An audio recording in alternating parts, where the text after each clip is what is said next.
আসুন ধ্যান নিয়ে ছোট্ট একটু ধারণা তোমাদের মাঝে শেয়ার করি। মনের যত্ন নিতে শেখায় ধ্যান। ধ্যান অভ্যাসের ফলে আমাদের কি হয়, কোন কোন রোগ থেকে আমরা নির্মূল হতে পারি, ধ্যান অভ্যাসের পদ্ধতি, ধ্যান অভ্যাসের নিয়মকানুন, ধ্যান অভ্যাসের কার্যকারিতা সবটাই তোমাদের মাঝে আজকে শেয়ার করব এই ভিডিওর মাধ্যমে। তাই বলবো ভিডিওটি সম্পূর্ণ দেখবেন, একটুকু স্কিপ করবেন না। তো সম্পূর্ণ ভিডিওটি দেখবার জন্য অনুরোধ রইল। তো চলে যাচ্ছি ধ্যানে অভ্যাসের পদ্ধতিতে। সর্বপ্রথম ধ্যান করতে যে আসন আমাদের বিশেষ প্রয়োজন সেটি হচ্ছে পদ্মা আসন। পদ্মা আসনে ধ্যান করা সবচাইতে বেটার বলে মনে হয় আমার, এবং খুব ভালো হয়।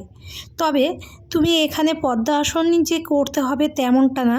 পদ্মা আসন, সুখাসন, স্বস্তিকাসন বা যে কোনো আরামদায়ক যেটা তুমি কমফোর্টেবল হবে, কিন্তু এক্ষেত্রে মাথায় রাখতে হবে যে মেরুদণ্ড আমাদের আছে সেই মেরুদণ্ডকে সোজা করে রেখে আরামভাবে আমাদের বসে ধ্যান করতে হবে। ধ্যান করার মাধ্যমে আমাদের যদি শরীরের প্রবলেম হয় তো আমাদের মস্তিষ্ক সেইখানে যাবে, তাতে আমাদের ব্রেনে সেই চিন্তাটা হবে যে আমার এখানে অস্বস্তি হচ্ছে বা এখানে আমার ব্যথা লাগছে।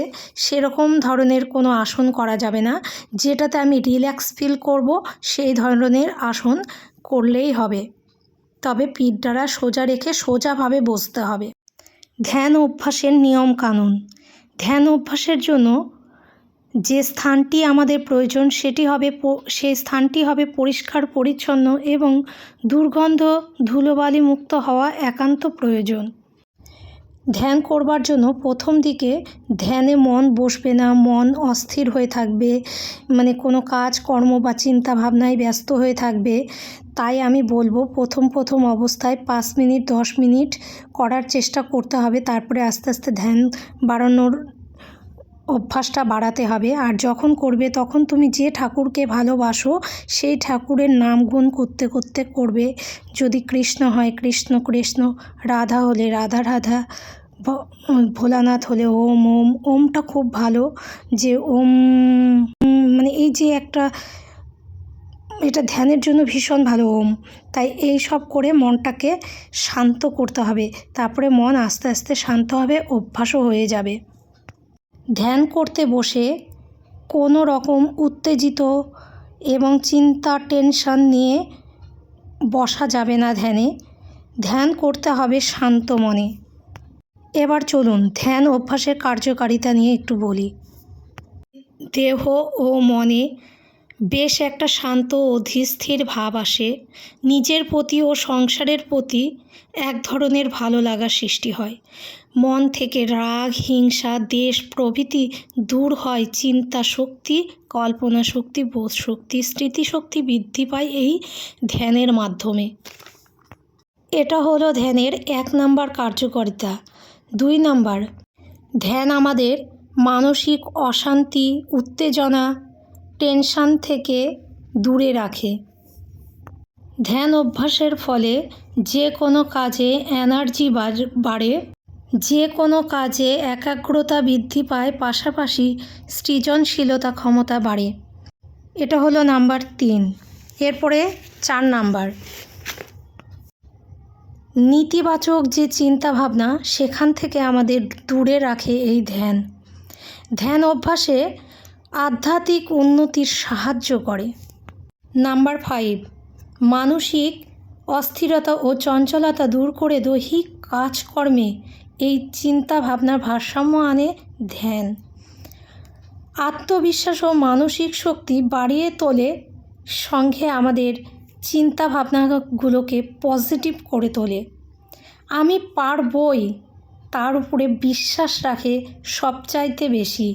মানসিক যে দ্বিধা দ্বন্দ্ব ও দোটানা ভাব সেগুলো থেকে দূর করে, সঠিক সিদ্ধান্ত নিতে সাহায্য করে এই ধ্যান। নাম্বার 6, দৈহিক ও মানসিক ক্লান্তি দূর করার পাশাপাশি হতাশ, অবসান আমরা একটুতেই হয়ে উঠি, সেখান থেকে আমাদের নতুনভাবে বাঁচার প্রেরণা জাগায় এই ধ্যান। ধ্যানের মাধ্যমেই কিছু সময়ের জন্য পরিপূর্ণ বিশ্রাম দেহ ও মনকে সতেজ করে, মনকে করে তোলে ক্ষমতা, দক্ষতা ও কর্মদক্ষতা বাড়িয়ে তোলে। নাম্বার 7, কোনো কারণে ঠিকমতো ঘুম না হলে বা ঘুম কম হলে আধা ঘন্টার জন্য ধ্যানে বসুন। তাতে করে বেশ ফ্রেশ লাগবে। রাতে শোবার ঠিক আগে বিছানায় কিছুক্ষণ স্থিরভাবে ধ্যানের মতো বসুন এবং ধ্যান করার চেষ্টা করুন। স্থির হয়ে থাকুন, তাহলে দেহ ক্রমশ শীতল হয়ে আসবে এবং ঘুম পাবে। এ অবস্থায় শুলে ভালো ঘুম হয় এবং সকালবেলা ঘুম থেকে উঠে নিজেকে বেশ সতেজ ফিল হয়, ফ্রেশ লাগে। এরপর চলুন জেনে নিই ধ্যান করলে আমরা কোন সমস্ত রোগের হাত থেকে মুক্তি পাব। তো সবার আগে বলি, ধ্যান নিয়মিত করলে যেসব রোগ থেকে আমরা নির্মূল হতে পারি তার মধ্যে কয়েকটি রোগ আমি বলছি, যেটা হজমের গোলমাল থেকে আমরা রোধ করতে পারি। মাথা ব্যথা, মাথা ধরা, শ্বাসকষ্ট, উচ্চ রক্তচাপ, টেনশন, নার্ভের সমস্যা, অবসাদ, হৃদরোগ, ডায়াবেটিস, এই রকম বহু রোগ থেকে নিয়ন্ত্রণে আনে ধ্যান। ধ্যান আমাদের অশান্ত মনকে শান্ত করতে কার্যকারী ভূমিকা রেখেছে। ধ্যান আমাদের সামনে এনে দিয়েছে অনেক বড় সুযোগ, নিজেকে সঠিকভাবে চিনতে, জানতে, বুঝতে ও নিজের সঠিক অবস্থান সম্বন্ধে উপলব্ধি আনতে সাহায্য করে এই ধ্যান। শাস্ত্রে বলা হয়েছে, ধ্যানাৎ প্রত্যক্ষ মাত্রাম। ধ্যান মানে ধ্যানের অভ্যাস দ্বারা আত্মজ্ঞান লাভ করা যায়, নিজেকে জানা যায়। আমাদের অশান্ত মনকে শান্ত করার একমাত্র চাবিকাঠিই হলো ধ্যান। ধ্যান করুন, সুস্থ থাকুন। আজকের ভিডিও এই পর্যন্তই। পরবর্তী ভিডিও আবার দেখা হবে। Tata, bye bye.